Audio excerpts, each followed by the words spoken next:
နေ့စဉ်နေ့တိုင်းမှာတင်အားဆုံးဖြတ်ချက်ပေါင်းရာနဲ့ချီပြီးချမှတ်နေပါတယ်။ဘာကိုကြည့်မလဲ။ဘာကိုယုံကြည်မလဲ။ဘာကိုလိုချင်တောင်းတမလဲဆိုတာတွေကိုပေါ့။ဒါပေမဲ့အဲ့ဒီဆုံးဖြတ်ချက်တွေကိုချမှတ်နေတာကတင်ကိုယ်တိုင်မဟုတ်ဘူးဆိုရင်ကောတင်ဖုန်းပို့လိုက်တိုင်းကလစ်တစ်ချက်နှိပ်လိုက်တိုင်းစက္ကန့်အနည်းငယ်ရက်ကြည့်လိုက်တိုင်းအဲ့ဒါတွေအားလုံးကိုကြိုတင်သိထားပြီးသားဖြစ်နေပါတယ်။ဒါကိုလူတူတယောက်ကလုပ်နေတာမဟုတ်ပါဘူး။ကံတရားကြောင့်ဖြစ်နေတာလည်းမဟုတ်ပါဘူး။တင်နောက်တစ်ဆင့်ဘာလုပ်မလဲဆိုတာကိုတင်ကိုယ်တိုင်ထက်ပိုသိတဲ့စနစ်တစ်ခုရှိနေပါတယ်။မမြင်ရပေမဲ့တင်ဘဝကိုပုံဖော်နေတဲ့စနစ်တစ်ခုပါ။ဒါဟာနည်းပညာအကြောင်းသက်သက်မဟုတ်ပါဘူး။အဲ့ဒါကတော့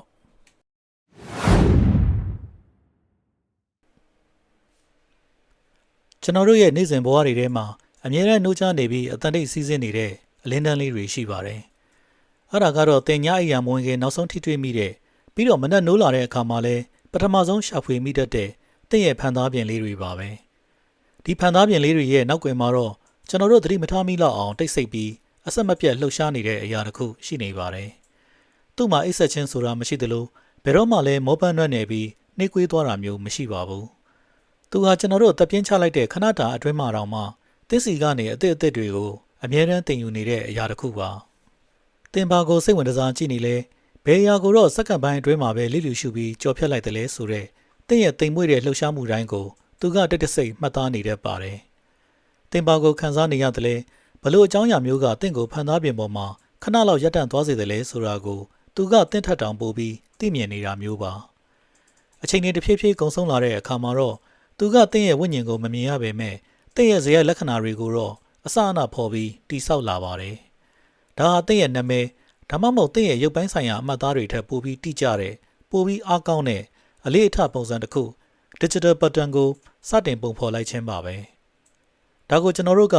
algorithm လို့အလွယ်တကူပဲအမည်တက်ခေါ်ဆိုကြပါတယ်။ဒါပေမဲ့အမှန်တကယ်တော့ဒီစကားလုံးဟာသူ့ရဲ့လှုပ်ဆောင်နိုင်စွမ်းတွေကိုဖော်ပြဖို့အတွက်တိတ်ကိုနည်းပညာဆန်လွန်းနေပါတယ်။တကယ်တမ်းသူလှုပ်ဆောင်နေတာကကျွန်တော်တို့ရဲ့အတွေးခေါ်တွေနဲ့စိတ်ကူးတွေကိုတိတ်တဆိတ်ပုံဖော်ပေးနေတဲ့မမြင်ရတဲ့ဘိသုကာရှင်တူဖြစ်နေပါပြီ။ဘာကြောင့်လဲဆိုတော့သူဟာကျွန်တော်တို့လိုအပ်မှထောက်သုံးရမယ့်ကိရိယာတစ်ခုအစ်စ်မှရှိမနေတော့ပဲတစ်စီမှာရွေးချယ်ခွင့်ဆိုတဲ့စိတ်ကူးမျိုးရှိမလာခင်မှာတင်တင်ပါကိုမြင်ရမယ်ဘယ်အရာကိုယုံကြည်ရမယ်ဘယ်လမ်းကြောင်းကိုရှောက်လန်းရမယ်ဆိုတာကိုကြိုတင်ပုံဖော်ပေးနေတဲ့မမြင်ရတဲ့စနစ်ကြီးတစ်ခုဖြစ်နေလို့ပါပဲ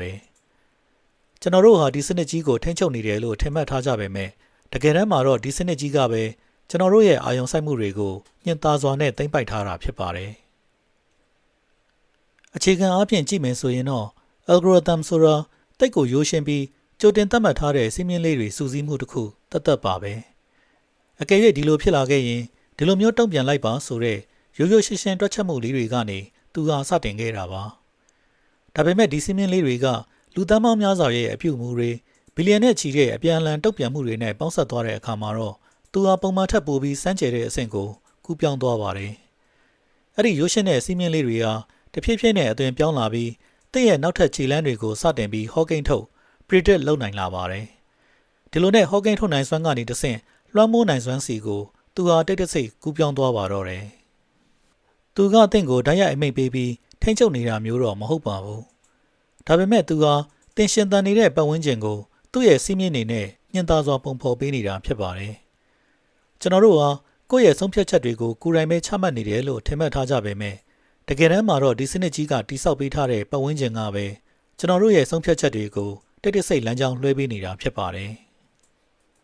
ကျွန်တော်တို့ဟာဖန်သားပြင်ပေါ်မှာအပေါ်အောက်ဆွဲကြည့်နေတဲ့ scrolling အချိန်တိုင်းမှာတစ်ခုခုကိုကြည့်ရှုခန်းစားနေုံနဲ့မဟုတ်ပါဘူးတကယ်တော့ကျွန်တော်တို့ဟာတစ်ဖက်ကစနစ်ကြီးကိုတစ်ခုခုပြန်ပြီးပြောပြနေတာလည်းဖြစ်ပါတယ်တင်ဗီဒီယိုတစ်ခုကိုဘယ်လောက်ကြာကြာကြည့်လိုက်တယ်လဲဘယ်အရာတွေကိုတော့စိတ်ဝင်စားလို့ကြောဖြတ်လိုက်တယ်လဲဘယ်နေရာမှာတင်ခဏလောက်ရပ်တန့်ပြီးအာယုံစိုက်မိသွားတယ်လဲပြီးတော့ဘယ်အကြောင်းအရာတွေစီကိုတင်နောက်တစ်ချိန်ပြန်လည်ရောက်ရှိသွားတယ်လဲဒီလှုပ်ရှားမှုလေးတွေဟာတာမန်အားဖြင့်တော့တိုက်ဆိုင်မှုတွေလို့ထင်ရပေမဲ့တကယ်တမ်းမှာတော့ဒါတွေဟာအမှတ်မဲ့လှုပ်ဆောင်မိတဲ့လုပ်ရက်တွေမဟုတ်ပါဘူးဒါတွေဟာတင့်ရဲ့စိတ်အခြေအနေကိုဖော်ပြနေတဲ့အချက်ပြမှုတွေသာဖြစ်ပါတယ်တင်ဗီဒီယိုတစ်ခုကိုစက္ကန့်30ကြည့်လိုက်တယ်ဆိုပါစို့နောက်တစ်ချိန်မှာအလားတူဗီဒီယို9ခုထပ်မြင်လာမယ်အဲ့ဒီထဲကတစ်ခုကိုထပ်နှိပ်လိုက်တာနဲ့တင့်ရဲ့ကဘာကြီးဟာတဖြည်းဖြည်းပြောင်းလဲလာပါတော့တယ်ကျွန်တော်တို့အတွက်တော့ဒါဟာခဏတာလှုပ်ရှားမှုလေးတွေဖြစ်နိုင်ပေမဲ့တ ဒီစနစ်ကြီးအတွက်တော့ဒီအချက်ပြမှုတွေဟာအရာအလုံးပါပဲသူဟာဒီအချက်ပြမှုလေးတွေကိုစိတ်ရှိလက်ရှိစုဆောင်းပြီးတင့်ကိုခိုင်မာတဲ့ပုံစံတစ်ခုအဖြစ်တည်ဆောက်ဖို့အတွက်တစ်ခုချင်းစီစီစစ်ပြီးအသုံးပြုနေတာဖြစ်ပါတယ်အများစုသောသူတွေကတော့သူတို့ဟာဒီစနစ်ကိုအသုံးချနေသူတွေလို့ပဲယုံကြည်ထားကြပါတယ်တကယ်ကတော့ဒီစနစ်ကြီးကလည်းကျွန်တော်တို့ကိုပြန်ပြီးအသုံးချနေတာပါပဲတင်တစ်ခုခုကိုကြည့်လိုက်တဲ့အခါသူကတင်ယူလိုက်ပါတယ်သူကတစ်ခုခုကိုပြန်ပြတဲ့အခါမှာတော့တင်ကတုံ့ပြန်လိုက်ပါတယ်အဲ့ဒီလိုနဲ့တင်တုံ့ပြန်လိုက်တဲ့အပေါ်မှာမူတည်ပြီးသူကသူ့ကိုယ်သူထပ်မံပြုပြင်ပြောင်းလဲလိုက်ပါတယ်ဒီလက်ပတ်မှုကိုတင်အသုံးပြုနေတယ်လို့ထင်ရပေမဲ့တကယ်တမ်းမှာတော့တင်ကပဲဒီစနစ်ကိုလေ့ကျင့်ပေးနေတာဖြစ်ပါတယ်အစပိုင်းမှာတော့ဒီအချိန်တွေဟာတိတ်ကိုအဆင်ပြေလွန်းလှတယ်လို့ထင်ရပါတယ်တင်နှစ်သက်တဲ့အရာတွေကိုပဲမြင်တွေ့ရပြီးတင်မနှစ်သက်တာတွေကိုတော့မြင်ကွင်းကနေဖယ်ထုတ်ထားနိုင်ပါတယ်အရာအလုံးဟာတင့်အတွက်ပဲတည်တံ့ဖန်တီးပေးထားသလိုမျိုးထိရောက်တယ်ရင်းနှီးတယ်ပြီးတော့တင့်ကိုကူညီပေးနေတယ်လို့တောင်ခံစားရစေပါတယ်ဒါပေမဲ့အချိန်တွေတဖြည်းဖြည်းကုန်ဆုံးလာတဲ့အခါမှာတော့တစ်ခုခုကစတင်ပြီးပြောင်းလဲလာပါတယ်တင့်ရဲ့ကဘာကြီးဟာတဖြည်းဖြည်းနဲ့ပိုပြီးကျဉ်းမြောင်းလာတာကိုတင်သတိပြုမိလာပါလိမ့်မယ်ဒါဟာတစုံတစ်ယောက်ကတင့်ကိုအတင်းအကျပ်ဖိအားပေးပြီးလှုပ်ဆောင်လိုက်တာမျိုးမဟုတ်ပဲအချိန်ချင်းအထက်ထပ်ပြသနေခြင်း repetition ဆိုတဲ့နည်းလမ်းနဲ့တင့်ကိုသိမ်းသွင်းလိုက်တာပါတင်အချိန်ချင်းပြုလုပ်မိတဲ့လေးထတွေကပဲတင့်ကိုပြန်ပြီးပက်ပက်လေဝိုင်းထားလိုက်တာပါဒီအချိန်တွေကိုပိုပြီးမြင်သာအောင်ဒီဥပမာလေးကိုကြည့်ရအောင်စာအုပ်ပေါင်းတန်းချီရှိတဲ့အေယာမစာကြည့်တိုက်ကြီးတစ်ခုထဲမှာတင်ရောက်နေတယ်လို့စိတ်ကူးကြည့်ပါတင်ကတော့ဘုသူတအသစ်တွေကိုရှာဖွေဖို့ရောက်လာတာပါဒါပေမဲ့တင်အနားမှာမမြင်ရတဲ့စာကြည့်တိုက်မှုတစ်ယောက်အမြဲရှိနေပါတယ်သူဟာတင်ဘယ်စာအုပ်ကိုစင်မော်ကနေလှမ်းယူလိုက်တယ်လဲဆိုတာကိုစောင့်ကြည့်နေပြီးနောက်တစ်ချိန်မှာတော့တင်ယူခဲ့ဘူးတဲ့စာအုပ်နဲ့ဆင်တူတဲ့အကြောင်းအရာတွေကိုပဲတင်ရှိကိုအစဉ်သင့်လာချပေးထားပါတယ်တင်ငင်းဆန်စရာမလိုအောင်ကိုပဲတင်ကြိုက်တွေကိုသူကဖြည့်ဆည်းပေးပါတယ်ဒါပေမဲ့အချိန်ကြာလာတဲ့အခါမှာတော့အဲ့ဒီစာကြည့်တိုက်ကြီးထဲမှာရှိသမျှအခြားသောအတွေးခေါ်တွေစန့်ကျင်ဘက်အယူဆတွေနဲ့အမှန်တရားအပိုင်းအစတွေကိုတင်ဘယ်တော့မှမြင်တွေ့ခွင့်မရတော့ပါဘူးတင်ရှိမှရှိနေတဲ့စာအုပ်စင်လေးတစ်ခုဟာတင်အတွက်တော့တစ်ခုတည်းသောစာကြည့်တိုက်ကြီးဖြစ်သွားပါတော့တယ်အစဉ်ပြေမှုဆိုတဲ့ခေါင်းစဉ်အောက်မှာတင်ဟာကြဲပြောလာတဲ့ကဘာကြီးကိုမေ့လျော်ပြီးကိုယ်တိုင်စောက်ခဲ့တဲ့နေရန်တွေကြားမှာပဲတိတ်တိတ်ဆိတ်ပိတ်မိသွားခဲ့ပါပြီအဲ့ဒီအချိန်မှာတင်ဟာစာအုပ်တွေကိုရွေးချယ်နေတာမဟုတ်တော့ပါဘူးတင်ကိုယ်တိုင်ကပဲရွေးချယ်ခံနေရတာဖြစ်ပါတယ်လူအတော်များများအတွက်တော့ဒီစနစ်ကြီးဟာလုံးဝကိုမမြင်ရတဲ့အရာတစ်ခုလိုဖြစ်နေပါတယ်သူတို့မြင်တွေ့နေရတာကတော့ဘယ်တော့မှအဆုံးမသတ်နိုင်တဲ့သတင်းအချက်အလက်စီးကြောင်းတွေကိုယ့်အတွက်ပဲတည်တံ့ဖြစ်နေတယ်လို့ခန်းစားရတဲ့ဗီဒီယိုတွေနဲ့မကုန်ခန်းနိုင်တဲ့ဖြိုပြမှုတွေပဲဖြစ်ပါတယ်ဒါဟာအများနဲ့တပုံစံတွေကနေပဲစတင်ခဲ့တာပါဗီဒီယိုတစ်ခုတည်းပါပဲမိနစ်ပိုင်းလောက်ပါပဲဆိုတဲ့ဆုံးဖြတ်ချက်ကနေပေါ့ဒါပေမဲ့မကြခင်မှာပဲအချိန်တွေဟာတင့်စီကနေအငွေ့ပြန်ပျောက်ကွယ်သွားပါတော့တယ်တင်က9မိနစ်လောက်ပဲဆိုပြီးဖုန်းကိုဖွင့်လိုက်တာပါဒါပေမဲ့ပြန်ကြည့်လိုက်တဲ့အချိန်မှာတော့နာရီ2နာရီလောက်ကုန်သွားပြီဖြစ်ပါတယ်ဒါဟာတင့်ရဲ့စိတ်သက်ပြောညံ့နေလို့မဟုတ်ပါဘူးတကယ်တမ်းမှာတော့ဒီစနစ်ကြီးကတင့်ကိုအနိုင်ယူဖို့အတွက်စနစ်တကျပုံစံထုတ်တိစောက်ထားလို့ပါပဲဘာကြောင့်လဲဆိုတော့တင်ဒီစနစ်ထဲမှာကြာရှိနေလေလေတင့်ရဲ့အာယုံစိုက်မှုတွေဟာဒီစနစ်ကြီးအတွက်ပိုပြီးတန်ဖိုးရှိလာလေလေဖြစ်လို့ပါပဲတင်ဟာအချိန်တွေကိုကုံဆုံးစေနေတယ်လို့ထင်မှတ်ထားပေမဲ့တကယ်တမ်းမှာတော့စနစ်ကြီးကတင့်ရဲ့အာယုံစိုက်မှုတွေကိုတစ်စက္ကန့်ချင်းစီတန်ဖိုးပြောင်းပြီးစုဆောင်းနေတာဖြစ်ပါတယ်အခုအခြားရှုထောင့်ကနေတစ်ချက်လောက်ပြောင်းကြည့်ရအောင်တချို့သောသူတွေဟာဒီစနစ်ကြီးကိုကြည့်ရှုခံစားနေုံနဲ့မဟုတ်ပါဘူးသူတို့ဟာကိုယ်တိုင်ဖန်တီးသူတွေလည်းဖြစ်ကြပါတယ်ဒါပေမဲ့သူတို့ဟာဒီလောကရဲကိုခြေလမ်းစတင်ဝင်ရောက်လိုက်တာနဲ့စိတ်မသက်သာစရာအမှန်တရားတစ်ခုကိုချက်ချင်းပဲရှာဖွေတွေ့ရှိသွားကြပါတယ်အဲ့ဒါကတော့ဒီ algorithm ဟာလူတိုင်းပေါ်မှာတရားမျှတမှုမရှိဘူးဆိုတာပါပဲသူကတင်ဘလောက်ထိစူးစမ်းအားထုတ်ထားသလဲဘလောက်ထိစေတနာထားသလဲဆိုတာကိုအသိအမှတ်ပြုစုချလိမ့်မရှိပါဘူးသူကရလက် results တွေကိုပဲကြည့်ပြီးဆုံးဖြတ်တာပ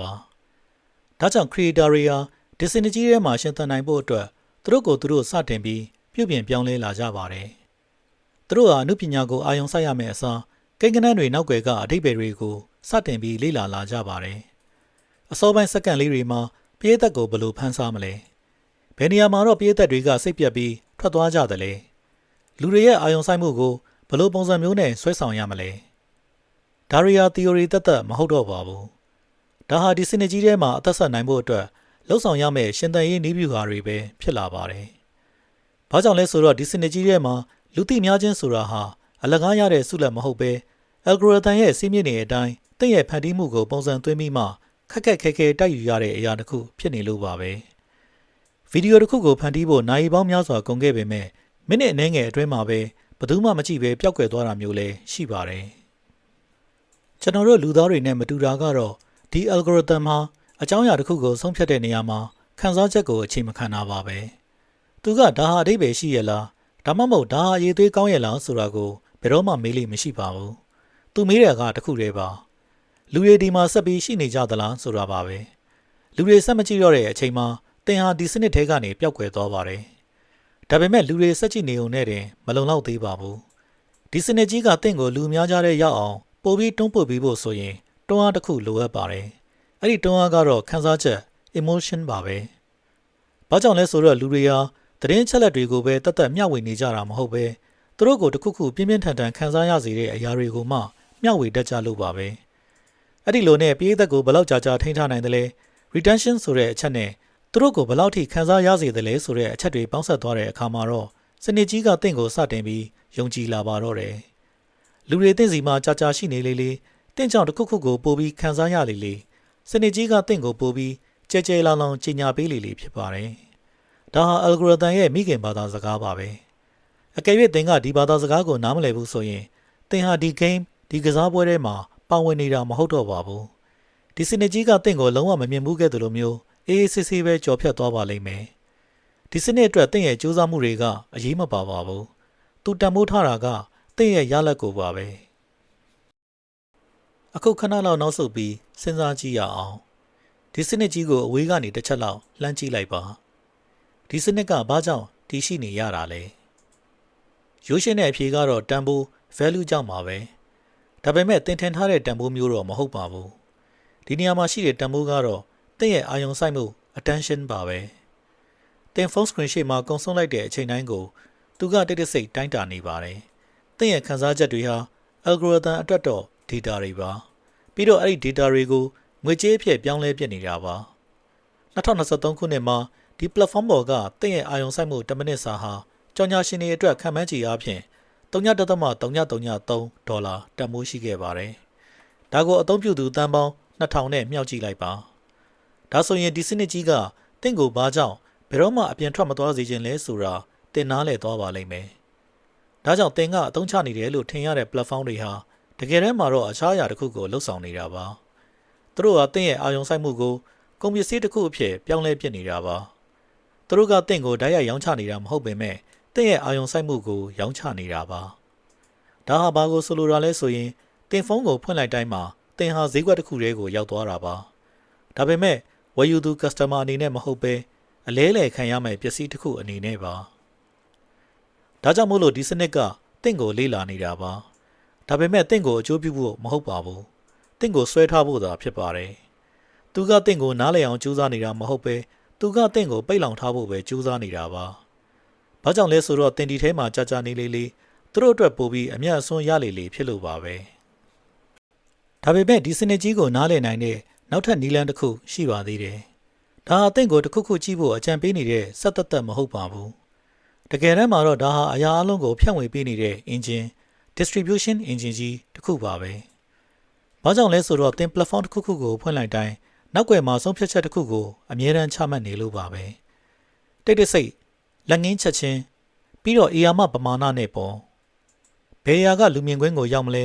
ဘယ်ရာကတော့အမှောင်ထဲမှာကြံရစ်မလဲဘယ်ရာကပြန့်နှံ့သွားပြီးဘယ်ရာကတော့ဘာအစနာမှမကြံပဲပျောက်ကွယ်သွားမလဲဆိုတာကိုသူကဆုံးဖြတ်ပေးပါတယ်အတိတ်တုန်းကတော့ဒီလိုဖြန့်ဝေနိုင်တဲ့အာဏာဟာ gatekeepers တွေရဲ့လက်ထဲမှာပဲရှိခဲ့တာပါရုပ်မြင်သံကြားဌာနတွေစာအုပ်တိုက်တွေနဲ့ရုပ်ရှင်ထုတ်လုပ်ရေးတွေပေါ့သူတို့ကဘယ်အမှုပညာရှင်ရဲ့ဖန်တီးမှုကိုကဘာကြီးကိုပြမလဲ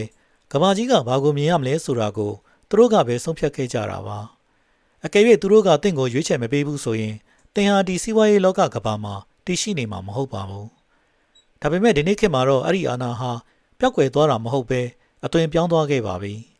အဲ့ဒီအာဏာဟာအစည်းအဝေးခန်းမတွေထဲမှာမရှိတော့ပဲစနစ်တွေရဲ့အတွင်းထဲမှာတွင်ကိန်းအောင်နေပါတော့တယ်အခုဆိုရင် algorithm တွေကပဲဆုံးဖြတ်နေပါပြီဘယ်အကြောင်းအရာကလူသန်းပေါင်းများစွာစီရောက်မလဲဘယ်အတွေးခေါ်တွေကတော့တိတ်တိတ်ဆိတ်သေးဆုံးသွားမလဲ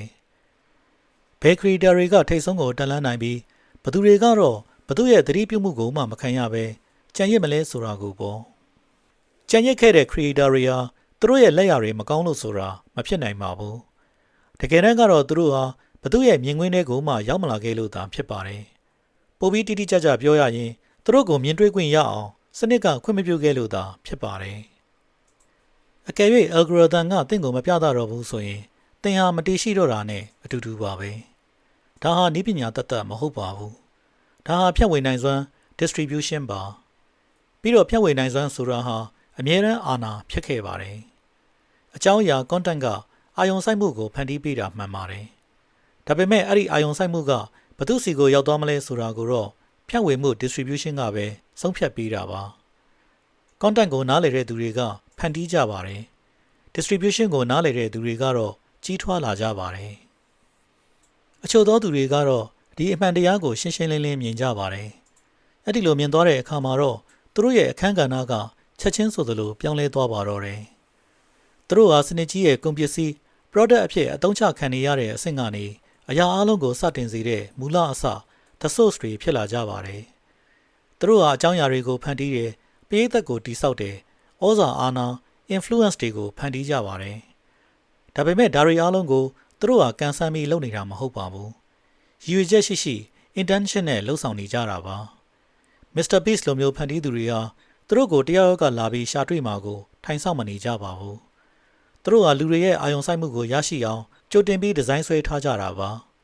သူတို့ရဲ့ဗီဒီယိုတွေကစက္ကန့်တိုင်းဟာတေချာစဉ်းစားပြီးမှထည့်ထားတာဖြစ်တယ်လို့ဆုံးဖြတ်ချက်တိုင်းဟာလည်းနီးဗျူဟာ strategic ကြချမှတ်ထားတာဖြစ်ပါတယ်သူတို့ဟာ algorithm ရဲ့နောက်ကိုလိုက်ပြီးမပြေးကြပါဘူးသူတို့က algorithm နဲ့အတူတူအလုပ်လုပ်ကြတာပါ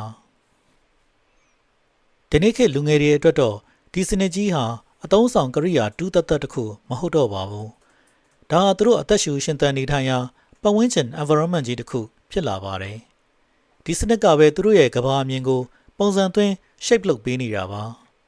အောင်မြင်မှုဆိုတာ follower ဘယ်လောက်ရှိရမယ်အလှအပဆိုတာဘယ်လို filter တွေအောက်မှာရှိရမယ်ပျော်ရွှင်မှုဆိုတာဘယ်လိုပုံစံနဲ့ post တင်ရမယ်ဆိုတာတွေကိုပေါ့ဒါတွေအားလုံးဟာစက်ယန္တရားတစ်ခုရဲ့စစ်ထုတ်မှု mechanism အောက်မှာပဲရှိနေပါတယ်အဲ့ဒါကတော့ပြသခြင်း performance ပါပဲအခုခေတ်မှာတန်ဖိုးတစ်ခုရဲ့အတိုင်းအတာဟာဘယ်အရာကအမှန်တရားလဲဆိုတာမဟုတ်တော့ပဲဘယ်အရာကပြန့်နှံ့သွားမလဲ viral ဖြစ်မလဲဆိုတာပဲဖြစ်လာပါတယ်အစစ်မှန်ခန်းစားချက်တွေထက်ကင်မရာရှေ့မှာပြသလိုက်တဲ့ဟန်ဆောင်မှုတွေကပိုပြီးတန်ဖိုးတက်လာပါတယ်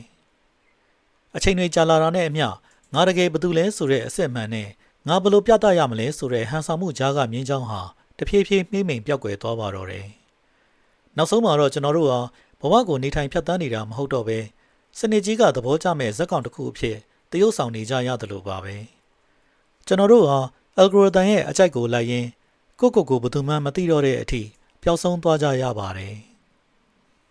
ဒီအရာအလုံးရဲ့အောက်ခြေမှာပိုပြီးနှက်ဆိုင်တဲ့အမှန်တရားတစ်ခုရှိနေပါသေးတယ်လူအများစုဘယ်တော့မှထည့်မစဉ်းစားမိတဲ့အချက်တစ်ခုပေါ့တင်နေစဉ်ထိတွေ့နေရတဲ့ဒီစနစ်ကြီးကိုအခုဆိုရင်ဘယ်သူမှအပြည့်အဝနားမလည်နိုင်ကြတော့ပါဘူးအဲ့ဒါကတမင်ဖုံးကွယ်ထားလို့မဟုတ်ပါဘူးအရာအလုံးကရှင်းပြရနိုင်စွမ်းထက်ကိုပိုပြီးရှုပ်ထွေးသွားခဲ့လို့ပါခေတ်သစ် algorithm တွေကိုညွှန်ကြားချက်တွေနဲ့ပဲရေးသားခဲ့တာမဟုတ်ပါဘူးသူတို့ကိုဘီလီယံနဲ့ချီတဲ့အပြုတ်မှုတွေနဲ့လေ့ကျင့်ပေးခဲ့ကြတာပါသူတို့ကသူ့လိုချိန်ညှိကြတယ်ပြောင်းလဲကြတယ်အချိန်နဲ့မျှသူတို့ရဲ့ကိုယ်ပိုင်ပုံစံ pattern တွေကိုသူတို့ဘာသာပြန်လဲရေးသားကြပါတယ်ဒါကြောင့်မို့လို့သူတို့ကိုတိဆောက်ခဲ့တဲ့သူတွေကိုယ်တိုင်တောင်မှဒီစနစ်ကြီးဘာကြောင့်ဒီလိုလှုပ်ဆောင်နေရတယ်လဲဆိုတာကိုအမြဲတမ်းရှင်းမပြနိုင်တော့ပါဘူးသူတို့ကအချက်လက်တွေစတင်စီးဝင်တာ input ကိုမြင်ရပါတယ်ရလဒ်ထွက်လာတာ output ကိုလည်းမြင်ရပါတယ်ဒါပေမဲ့အဲ့ဒီကြားထဲမှာတော့လေဟာနယ်တစ်ခုရှိနေပါတယ်လှုပ်ဆောင်ချက်တစ်ခုဆုံးဖြတ်ချက်တစ်ခုဘယ်သူမှအစအဆုံးလမ်းမကြည့်နိုင်တော့တဲ့ဆုံးဖြတ်ချက်တွေပေါ့